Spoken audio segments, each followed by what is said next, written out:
నమస్తే, నేను మీ JK. Welcome to Hasa TV. AP రాజధాని అమరావతికి ఒక బంగారు వడ్డానంలా ఔటర్ రింగ్ రోడ్ అనేది పనిచేయబోతుంది. మొత్తం 23 మండలాలు 121 గ్రామాల మీదుగా దీని నిర్మాణం చేపట్టబోతున్నారు. భూసేకరణకు జేసీలను కూడా నియమించారు. దానికి సంబంధించినటువంటి పూర్తి వివరాలు వీడియో ద్వారా వివరిస్తాను. వీడియో చివరిదాకా చూసి ఒక లైక్ ఇచ్చి మీ అభిప్రాయాన్ని కామెంట్ రూపంలో తెలియజేసి ఛానల్ సబ్స్క్రైబ్ చేయండి ఫ్రెండ్స్. ఏపీలో అధికారంలోకి వచ్చినప్పటి నుంచి కూటమి ప్రభుత్వం రాజధాని నిర్మాణ పనుల మీద పరుగులు పెడుతుంది. ఈ క్రమంలో రాజధానికి వడ్డానంలా బాసిల్లేటువంటి ఔటర్ రింగ్ రోడ్డు నిర్మాణంలో కీలక నిర్ణయం అయితే తీసుకుంది. ఇటీవల ఓఆర్ఆర్ వెళ్ళేటువంటి 5 జిల్లాలలో భూసేకరణకు ప్రభుత్వ అధికారులను అయితే నియమించింది. 23 మండలాలు 121 గ్రామాల మీదుగా 189.9 కిలోమీటర్ల మేర ఈ రింగ్ రోడ్ అయితే నిర్మాణం కానుంది. రాష్ట్రంలో మధ్య కోస్తా ప్రాంత సమగ్ర అభివృద్ధికి దోహదం చేస్తుంది ఈ అమరావతి రింగ్ రోడ్డు. ఈ నిర్మాణం దిశగా కీలక ముందడుగు పడింది. ఓఆర్ఆర్ ఈ యొక్క భూసేకరణ అధికారులుగా 5 జిల్లాలకు 5 జాయింట్ కలెక్టర్లను అయితే ప్రభుత్వం నియమించింది.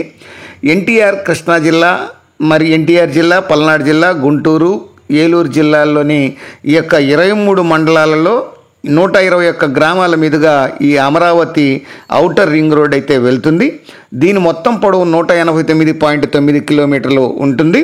ప్రస్తుతం ఉన్నటువంటి కోల్కతా చెన్నై నేషనల్ హైవే 16 నుంచి ఈ ఓఆర్ఆర్ దక్షిణం మరియు తూర్పు దిశల మధ్యలో ఈ 2 అనుసంధానదారులుగా నిర్మించనున్నారు.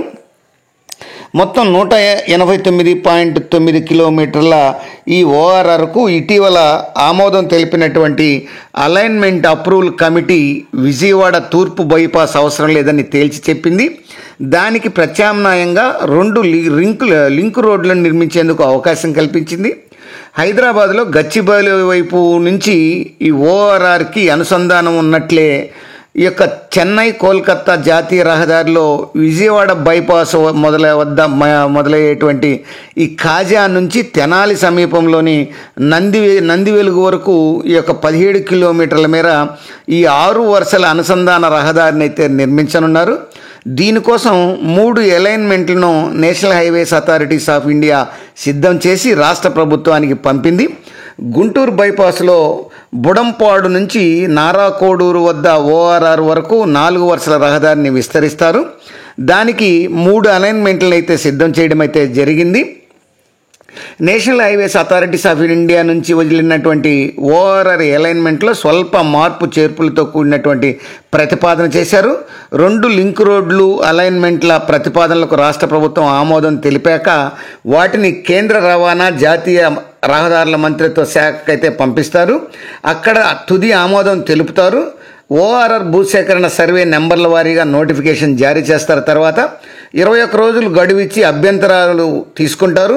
ఈ అభ్యంతరాలు తెలిపిన వాటిలో జేసీలు వారితో సమావేశాలు నిర్వహించి వారి వినతులను వింటారు.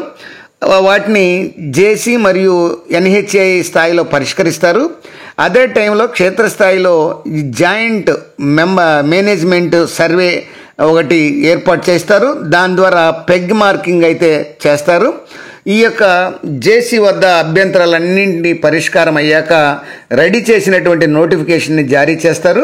అంటే ఆయా సర్వే నెంబర్ల వారీగా భూముల కేంద్రం అధికారంలోకి వెళ్ళినట్టు అవుతుంది. తర్వాత ఈ యొక్క 3G3 నోటిఫికేషన్ అయితే ఇస్తారు. ఈ 3G3 నోటిఫికేషన్ ప్రకారం పరిహారం ఇచ్చేందుకు అవార్డును కూడా జారీ చేస్తారు. ఈ సర్వే నెంబర్లో ఎంత భూమి ఉంది, ఎన్ని విస్తీర్ణాలు ఉన్నాయి, వాటి యజమాని ఎవరనేది అందులో ఉంటుంది. తర్వాత భూసేకరణ నిధుల కోసం వివరాలు ఎన్హెచ్ఏకి అయితే పంపిస్తారు. ఆ సొమ్మును ఎన్హెచ్ఏ అందజేస్తే భూమికి సంబంధించినటువంటి యజమానులకు ఆన్లైన్ ద్వారా చెల్లిస్తారు. తర్వాత ఈ యొక్క భూములకు సంబంధించినటువంటి జేసీలను తమ అధీనంలోకి తీసుకొని ఎన్హెచ్ఏల పేరిట మ్యూటేషన్ చేస్తారు. భూసేకరణ ప్రక్రియ జరుగుతుండగానే డిపిఆర్ని సిద్ధం చేస్తూ మరొక వైపు వివిధ అనుమతులను ఎన్హెచ్ఏ ఇంజనీర్లు అయితే తీసుకొనున్నారు. టోటల్గా అది ఈ యొక్క అమరావతి ఓఆర్ఆర్కి సంబంధించి ఈ యొక్క వివరాలు ఈ విధంగా నిర్వహించబడతాయి. అది ఫ్రెండ్స్, మరొక అంశంతో మళ్ళీ మీ ముందుంటాను ఫ్రెండ్స్. జై హింద్.